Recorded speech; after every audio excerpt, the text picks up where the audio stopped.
하나님의 말씀 창세기 33장입니다. 창세기 33장 1절부터 12절 말씀까지 우리 한 절씩 같이 교독하겠습니다. 제가 1절 먼저 봉독해 올립니다. 야곱이 눈을 들어보니 에서가 400명의 장정을 거느리고 오고 있는지라. 그의 자식들을 나누어 레아와 라헬과 두 여종에게 맡기고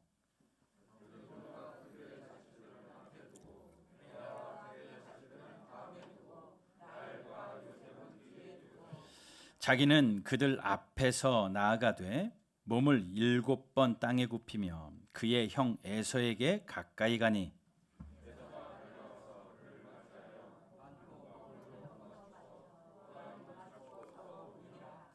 에서가 눈을 들어 여인들과 자식들을 보고 묻되 너와 함께한 이들은 누구냐? 야곱이 이르되 하나님이 주의 종에게 은혜로 주신 자식들이니이다.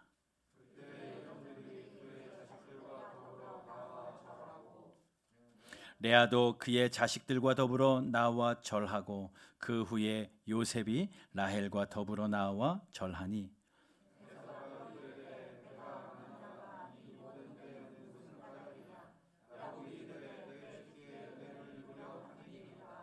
에서가 이르되 내 동생아 내게 있는 것이 족하니 내 소유는 네게 두라.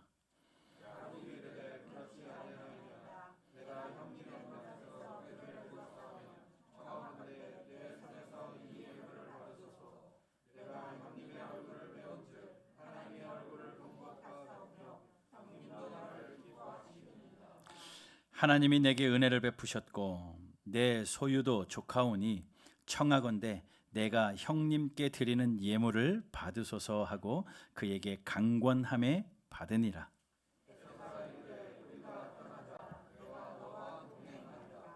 아멘.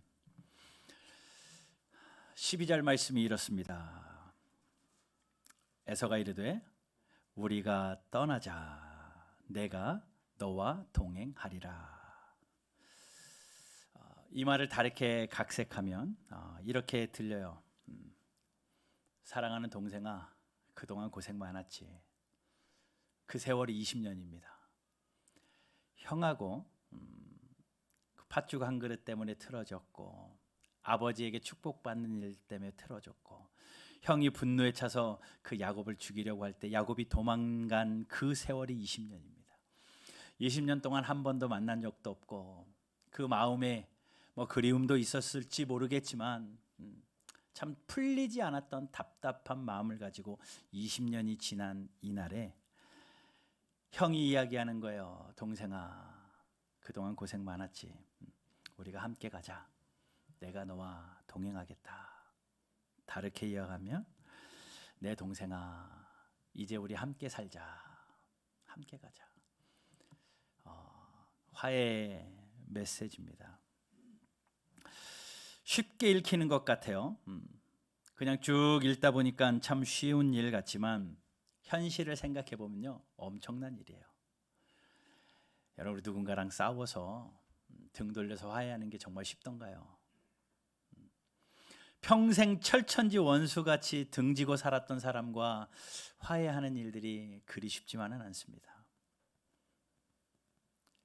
초등학생 아이들도 싸우면 넌 나랑 절교야 이러면서 정말 밥도 안 먹고 힘들게 그렇게 살아가는 게 인생인데 형제끼리 20년 동안 등지고 살았는데 하루아침에 동생아 이제 우리 함께 가자 라고 말하는 것이 정말 쉬운 이야기는 아닌 것 같습니다. 그렇게 보면 이 12절의 이 한 구절은요 굉장히 극적이에요.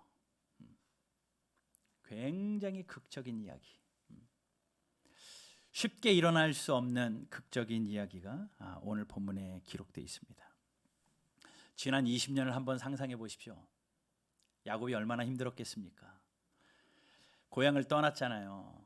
그래도 형 에서도 불편했겠지만 그래도 부모 밑에 살고 있었고 고향에 있었기 때문에 덜하겠지만 객지에 와서 혼자 살아내야 됐던 야곱, 또 형에게 속임을 당하기도 하고 또 그럼에도 불구하고 하나님이 은혜 주셔서 가정을 꾸리고 또 재산을 증식시키는 그 20년의 세월 속에 그래도 가슴 한켠이 해결되지 않는 먹먹한 마음이 있었으니 형과의 관계예요. 부모님을 보고 싶기도 하지만 형 때문에 쉽사리 찾아가지도 못하고 형과 해결되지 않았던 그 세월 때문에 참 답답했을 겁니다. 그런데 기억하시죠? 지난주 말씀에 이제 야곱이 하나님의 명령도 받았고 또 삼촌의 배려도 받고 해서 가족들과 모든 재산을 이끌고 형을 만나러 가는 겁니다. 뭐 형을 만나기보다는 고향으로 가는데 형을 만나야 하는 큰 산이 그에게 있었던 거죠. 만날 준비하는 것 기억하시죠? 어떻게든 형의 마음을 누그러뜨리기 위해서 선물 공세를 합니다. 선물대를 수많은 재산들을 앞세워 가지고 형이 마음이 누그러질 때까지 한 떼를 보내고 두 떼를 보내고 세 떼를 보내고 자기는 가장 뒤에서 형의 반응을 살핍니다. 한 떼, 두 떼 보내면서 형의 마음이 선물 공세 가운데 혹시 누그러지면 괜찮거니와 만약에 그렇지 않으면 나는 도망가야 되겠다. 맨 뒤에서 눈치를 보며 형에게 선물을 보내며 자기는 맨 뒤에 남아 있다가 하룻밤을 지나는데 그날 밤에 인생의 하이라이트, 하나님이 보내신 천사를 만나는 장면, 지난주 이야기죠.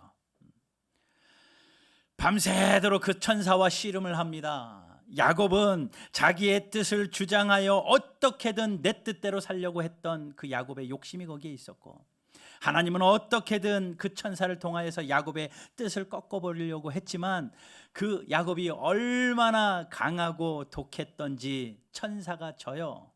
그래서 그냥 도망가려고 하는 그를 야곱은 붙들고 옵니다.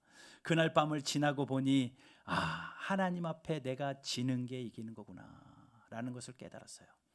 그래서 힘으로는 그 사람을 이겼음에도 불구하고 저분이 나에게 복 주실 분이야 라는 것을 깨달았기 때문에 바짝 무릎을 꿇고 옷자락을 붙들고 가지 마십시오. 나에게 복 주시기 전에는 갈 수 없습니다. 그래서 지난주 말씀의 제목이 뭡니까? 승자가 흘리는 패배의 눈물입니다. 비록 이겼지만 하나님 앞에서 내가 이긴 게 아니구나. 눈물을 흘렸던 그것을 우리는 보았습니다. 지난주의 이야기예요.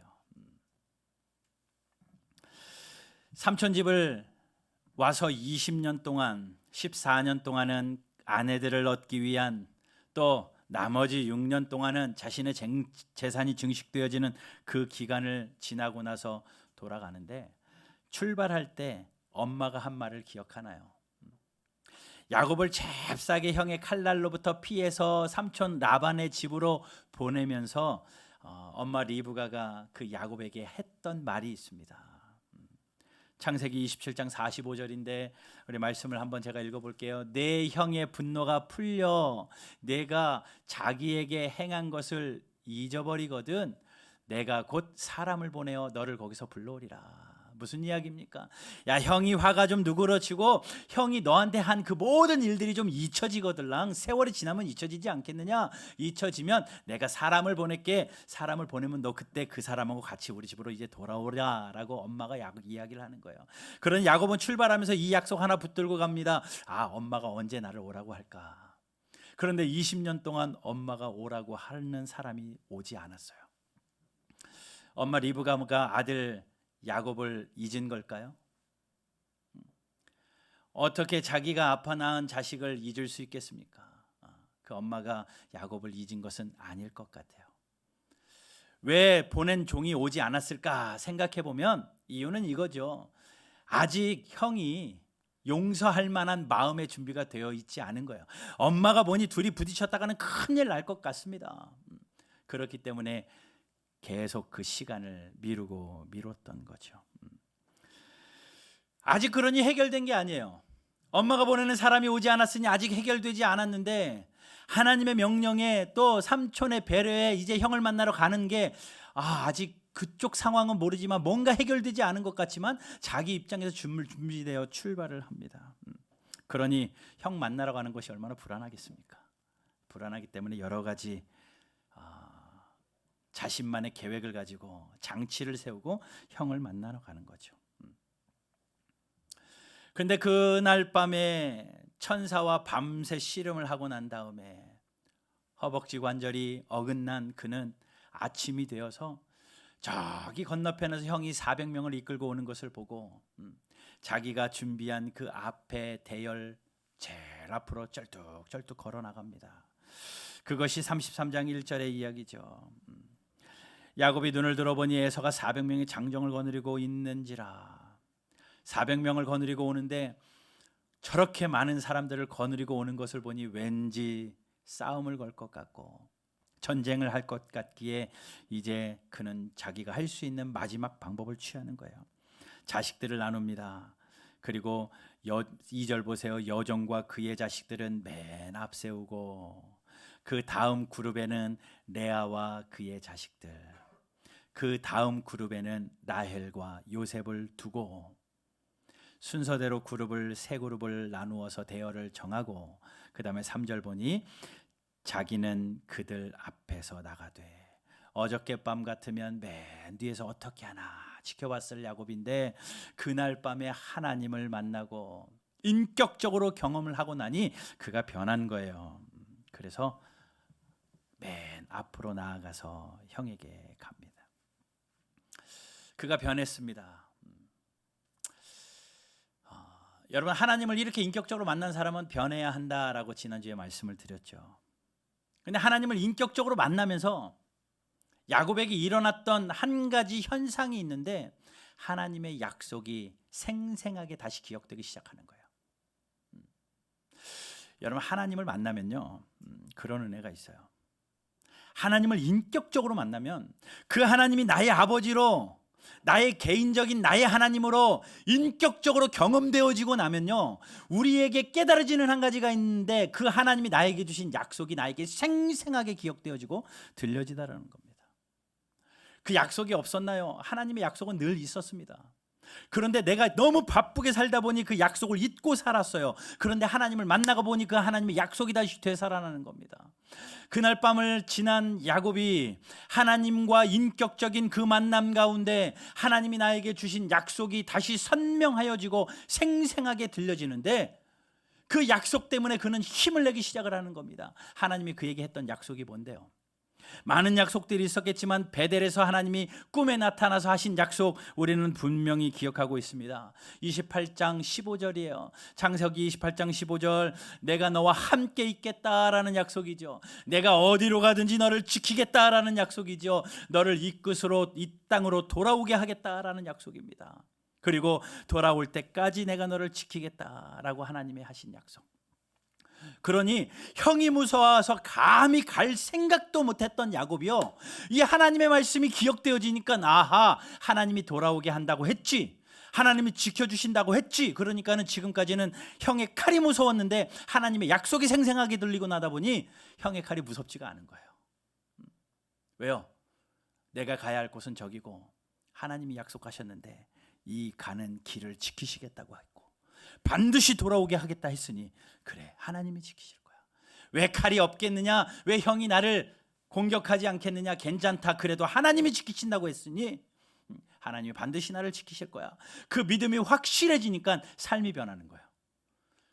형을 향하여 도망가던 사람, 비겁했던 야곱이 이제는 형을 정면 승부로 만나기 시작하는 겁니다. 왜? 하나님이 나를 지키실 거라는 확신이 있기 때문에. 그래서 쩔룩쩔룩 맨 앞으로 걸어 나갑니다. 걸어 나가면서 3절 보세요. 몸을 7번 땅에 굽히며 그의 형 에서에게 가까이 갔습니다. 몸을 7번 굽혔다라는 것은요, 상대를 향한 최고의 예우의 표시입니다. 그 사람이 할 수 있는 가장 최고의 예우의 표시를 형에게 하며 나아갑니다. 이렇게 변해요. 여러분, 여기서 꼭 깨달아야 될 한 가지는요, 하나님을 인격적으로 만나면요, 하나님이 나에게 하신 약속이 생생해집니다. 따라해 보세요. 하나님을 만나면 하나님이 나에게 하신 약속이 생생해진다. 하나님을 만나지 않았으니 하나님의 약속이 생생해지지 않는 거예요. 하나님의 약속은요 늘 있습니다. 여러분 성경을 보세요. 우리를 사랑한다 말씀하셨고요, 내가 너와 함께 하겠다고 말씀하셨고요, 우리에게 은혜를 베풀어 주시겠다 말씀하셨고요, 때를 따라 돕는 은혜, 하늘에 쌓아두신 은혜로 우리를 채워주시겠다 약속하셨고요, 인도하시겠다고 약속하셨고요, 이 야곱에게 했던 약속 또한 우리에게 주신 동일한 약속 아닙니까? 우리를 지키시겠다, 하나님의 뜻이 우리의 삶에 이루어질 때까지 내가 너를 떠나지 않겠다, 하나님께서 하신 약속. 이 약속이 우리의 약속인데 여러분 이게 생생하지 않은 이유가 뭔 줄 아십니까? 아직 하나님을 못 만나는 증거예요.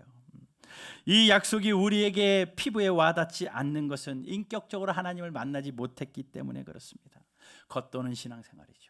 하나님의 말씀을 듣기는 들어도 알기는 알아도 내 삶에 생생하게 그 약속이 들리지 않는 것은, 그 하나님의 말씀이 절절하게 우리에게 들리지 않는 것은 겉돌고 있기 때문에 그래요. 여러분 우리는 변해야 됩니다. 이래서는 안 돼요. 왜요? 주님 다시 오신다 약속하셨고 다시 올 날이 가까웠습니다. 예수님은 말씀하십니다. 깨어 있어라. 주님 다시 오실 날이 가까웠기 때문에 우는 사자와 같이 사탄은 삼킬 자를 두루 찾는 이때에 우리는 깨어서 주님 맞을 준비해야 된다. 지금까지 했던 신앙생활 그 모습 그대로는 주님 만날 수 없기 때문에 변해야 되고 깨달아야 됩니다. 우리 사랑하는 바른교회 모든 성도 여러분, 주의 말씀 앞에 변하는 그런 은혜가 있게 되기를 주님의 이름으로 축복합니다. 외용적으로 변하는 거 말고요, 안경 썼다고 변하나요? 좋은 옷 입었다고 변하나요? 아니요.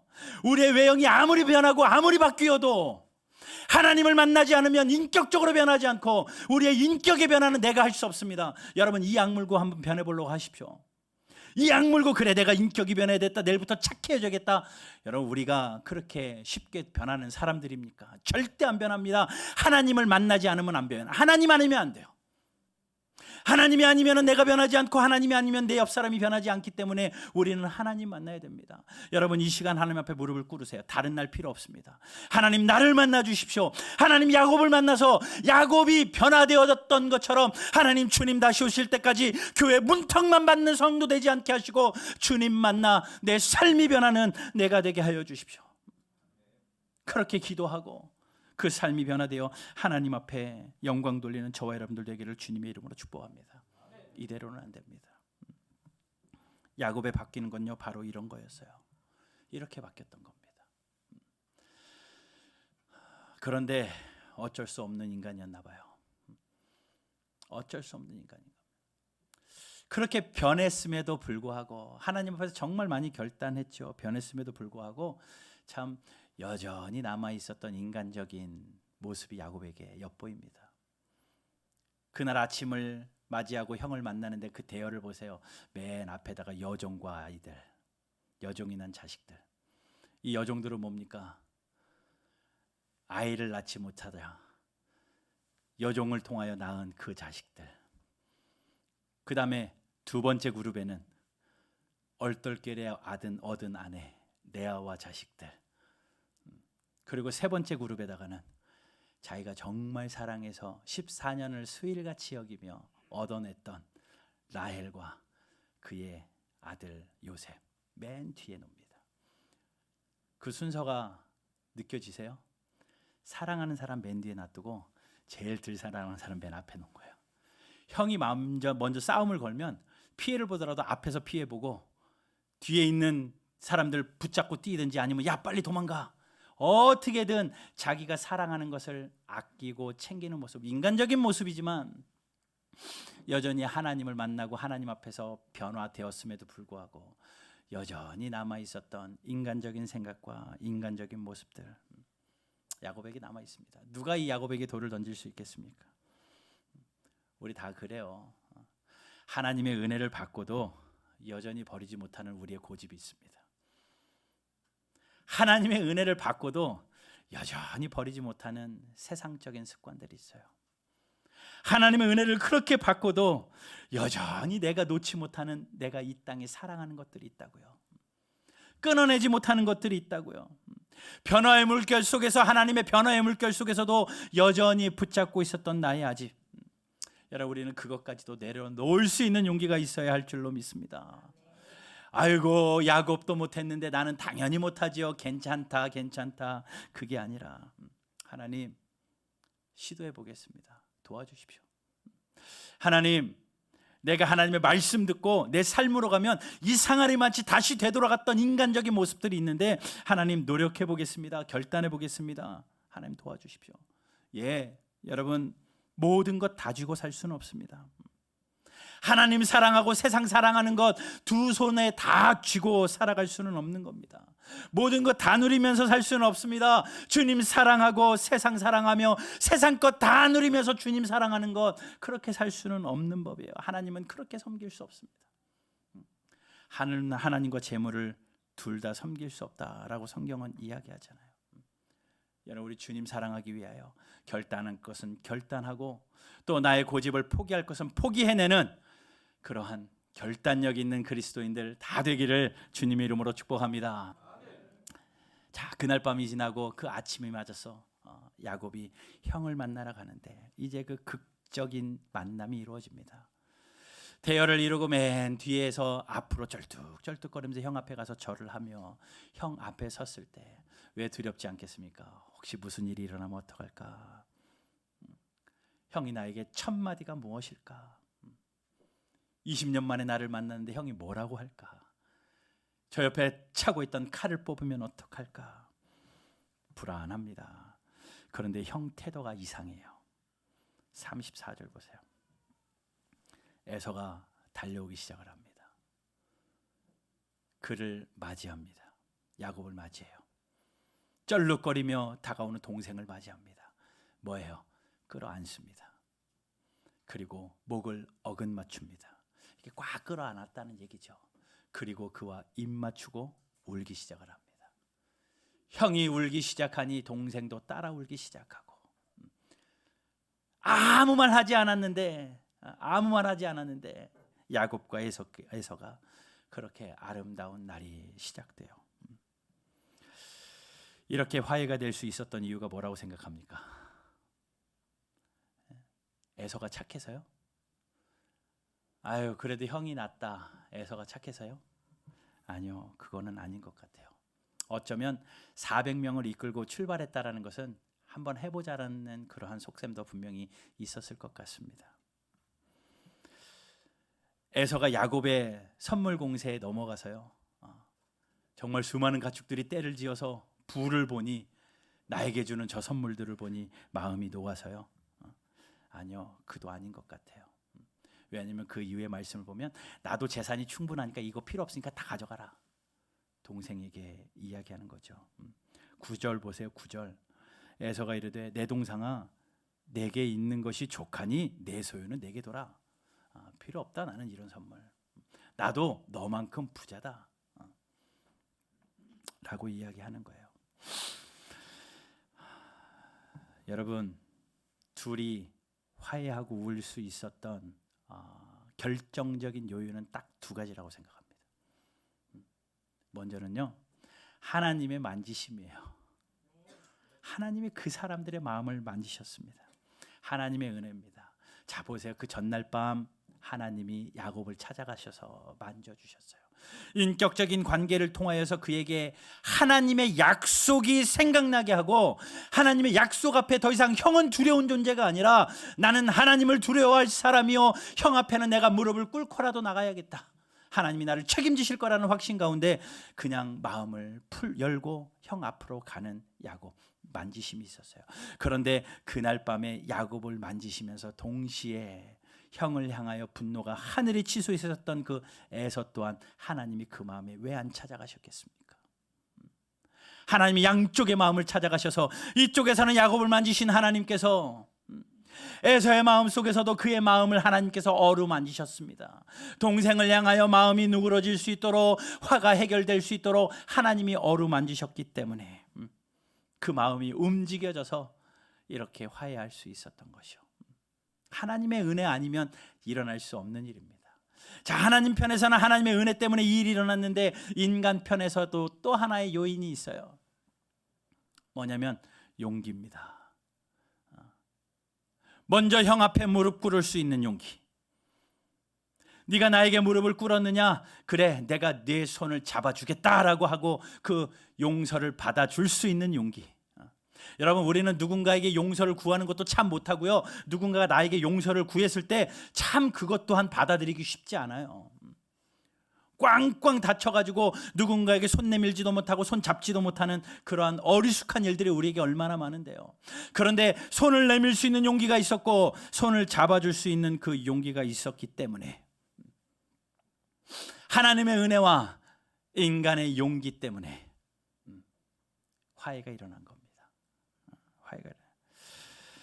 여러분, 하나님은요 이렇게 하시는 하나님이에요.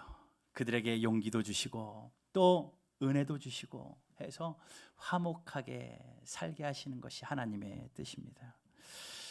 여러분, 이 모습을 보면서 무엇을 느낍니까? 우리도 그렇게 살아야 되지 않겠습니까? 화해하며 화목하게 살아야 되지 않겠습니까? 용서하고 용서를 구하며 살아야 되지 않겠습니까? 여러분, 한번 여러분들을 돌아보십시오. 혹시 용서를 구해야 할 사람이 있습니까? 생각나는 사람이 있으면 야곱처럼 무릎이라도 꿇으세요.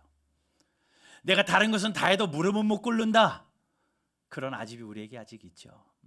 어떤 모습으로든 간에 용기를 가지고 내가 누군가에게 용서를 구해야 한다라고 생각이 되거든 먼저 용기 있게 용서를 구하세요. 하나님이 은혜 베푸실 겁니다. 또 반대로는요, 누군가가 나에게 용서를 구하거들랑 괜찮다, 에서와 같이 끌어안고 울 수 있는 용기 또한 우리에게 있어야 돼요. 길고 긴 반목의 세월이 지났지만 울며 화해했던 그날의 은혜, 야곱과 에사가 화해하며 어긋맞고 입맞추며 울며 하나님 앞에서 화해되었던 그 은혜, 여러분, 그 은혜가 여러분들의 삶의 현장에 일어나기를 주님의 이름으로 축복합니다. 하나님이 원하시는 건 그거예요. 더 이상 이 땅 가운데 살면서 미워하며 살지 말아라. 서로 등지고 살지 말아라. 서로 화해하며 사랑하며 살아라. 하나님께서 그렇게 살라고 우리를 이 땅에 보내셨는데 왜 가족들끼리 등지고 살고 있나요? 왜 부모와 자식 간에 등지고 살고 있나요? 왜 형제끼리 등지고 살고 있나요? 우리 주변에 사람들과 등진 사람들이 있다면 오늘 이 말씀을 들은 죄로 여러분들이 먼저 손 내미세요. 손 내미십시오. 예, 그것도 정말 중요하지만 성도 간에도 참 중요합니다. 사랑하며 하나 되어 하나님의 교회를 이루어 하나님의 나라의 영광을 드러내라고 모여 세운 교회 안에서 왜 서로 시기하고 반목하고 서로 등을 돌립니까? 그럴 수 없는 법이죠. 뭐 우리가 그렇다는 거 아니에요. 꼭 오해를 합니다. 또 누가 또 싸웠나, 목사님 왜 저러시나. 아니요, 그런 거 전혀 없어요. 전혀 없지만 혹여라도 우리 가운데 악한 사탄이 틈타서 마음을 토라지게 만들고 서로 등지게 하는 일들이 있다면 여러분, 그거 감정 깨달은 즉시 하나님 앞에 기도하고 하나님 만져주십시오 라고 기도하고 용기 있게 손 내미는 저와 여러분들 되기를 주님의 이름으로 축복합니다. 교회는요, 함께 웃는 공동체고 함께 우는 공동체예요. 다시 말하면 하나 되게 하는 공동체입니다. 우리 바른 교회 서로 하나 되는 그 은혜가 있게 되기를 주님의 이름으로 축복합니다. 절대 서로 미워하거나 서로 시기하거나 반목하는 일이 없고 정말 주님 다시 오실 때까지 하나로 똘똘 뭉쳐서 서로 사랑하며 우애하며 화해하며 하나님께 영광 돌리는 우리 모두 되기를 간절히 소망합니다. 자, 그렇게 화해가 이루어졌어요. 그리고 이야기를 합니다. 동생아, 나도 재산이 충분해. 너도. 동생이 이야기합니다. 아니요, 나도 굉장히 하나님이 은혜 베풀어 주셔서 많은 것이 있는데 형 얼굴 보니까 하나님 본 것 같아요. 10절에 그러잖아요. 야곱이 이르되 그렇지 아니하나이다. 내가 형님의 눈앞에서 은혜를 입어 싸우면 청하겠는데 내 손에서 이 예물을 받으소서. 내가 형님의 얼굴을 배운즉 하나님의 얼굴을 본 것 같사오며 형님도 나를 기뻐하시. 형이 날 너무 기뻐하고 형 보니까 하나님 본 것 같고 내가 이 재산 하나님이 주셨는데 괜찮아요. 형 이거 다 챙기십시오. 아름다운 날이 시작된 거예요. 너가 가져라, 너가 가져라. 서로 양보하면서 서로 챙겨주는 그런 모습이, 하나님이 우리에게 이렇게 베풀어 주셨다. 서로 양보하는 그 아름다운 모습이 있습니다. 야곱이 강하게 이야기하죠. 11절에 하나님이 내게 은혜를 베푸셨고 내 소유도 조카오니 청하건대 내가 형님께 드리는 예물을 받으소서 하고 강권함에 받으니라. 강권한 거야. 형 나 용서해 주신 거 정말 감사합니다. 괜찮습니다. 형 받으십시오. 하니 에서가 강권함에 못 이겨서 그래 라고 받아준 겁니다. 화해하고 또 선물 교환도 이루어진 거예요. 그리고 나서 에서가 하는 말입니다. 동생아, 이제 우리 함께 살자. 우리가 함께 떠나자. 내가 너와 동행하겠다. 참 아름다운 시간이죠. 자, 그런데 함께 가자라고 하면 에서는 어떻게 해야 돼요? 에서는 어떻게 해야 됩니다.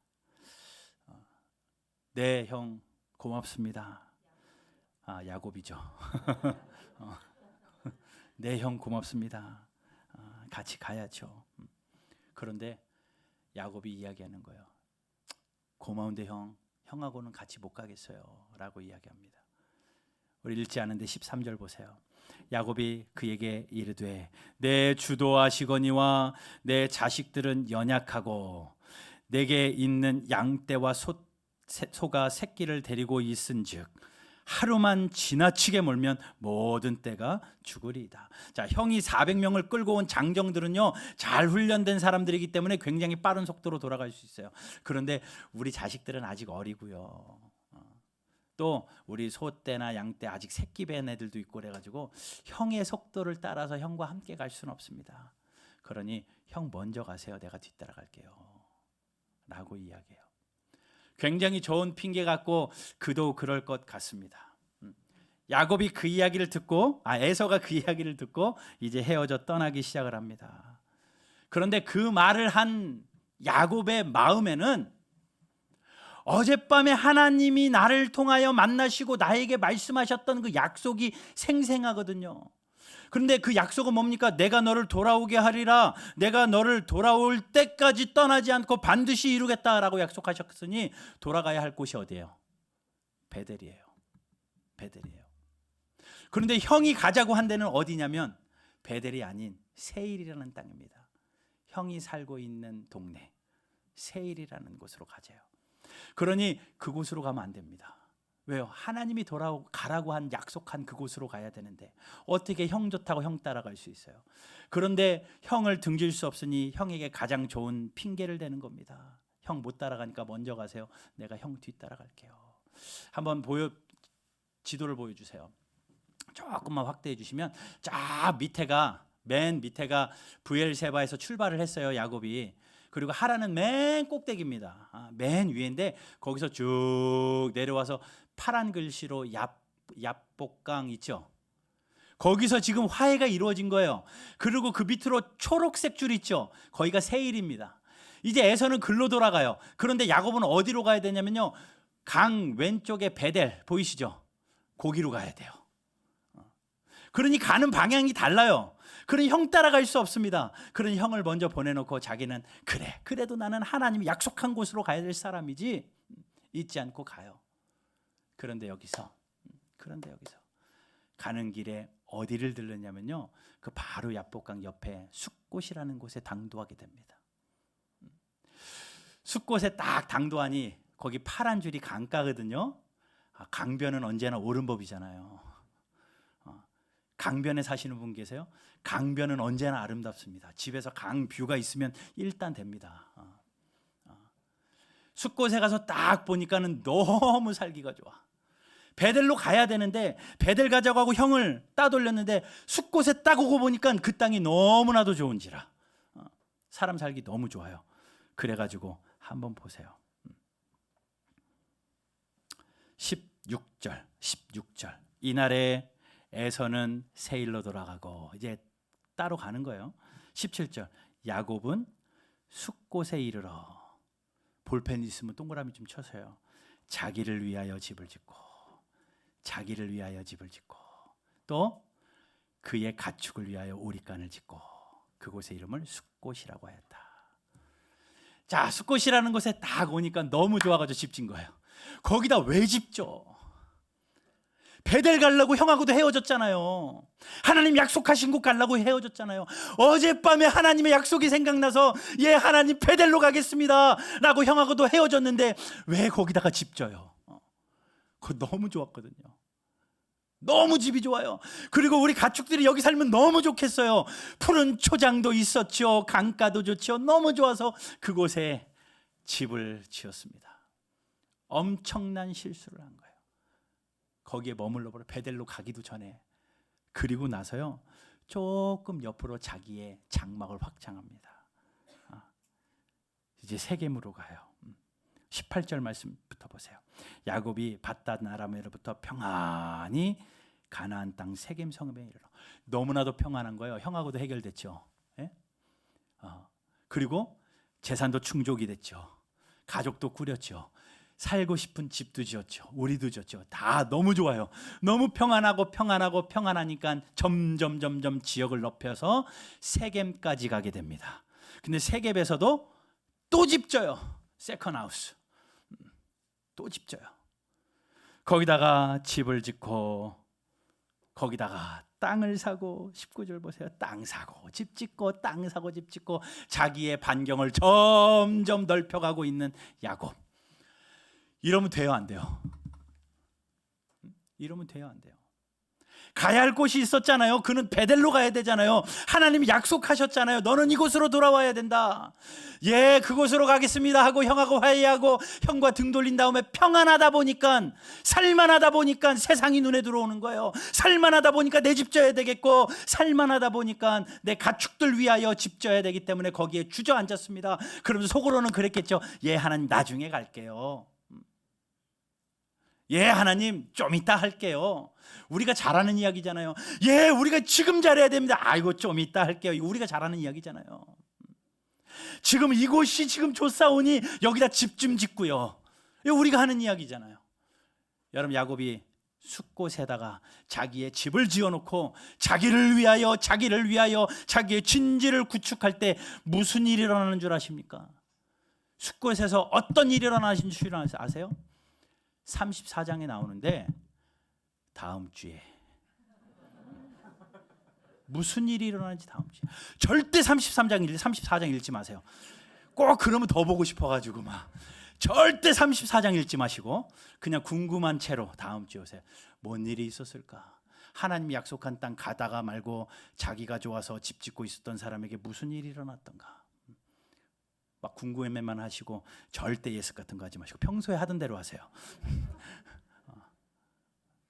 다음 주에 숫곳에서 무슨 일이 일어났는지. 자, 오늘 말씀을 정리합니다. 우리는요, 가야 할 곳이 있는 사람들이에요. 하나님이 가라 한 곳이 분명히 있습니다. 야곱은 베델로 갔어야 돼요. 그런데 이 땅에서 자꾸 멈추어 섰습니다. 여러분, 우리는 하나님 앞에 그렇게 반응해야 됩니다. 우리는 근본적으로 하나님이 선택한 사람들이고 하나님이 어디로 가야 할지 정한 사람들이에요. 그리스도인으로 살아야 되고 빛과 소금으로 살아야 되고 우리는 저천성을 향하여 가는 나그네 인생들입니다. 집 짓고 살 수만은 없고 자기를 위하여 살 수만은 없습니다. 우리가 가야 할 곳은 뻔해요. 나중에요 미루지 말고 하나님 앞에서 반응하는 저와 여러분들 되기를 주님 이름으로 축복합니다.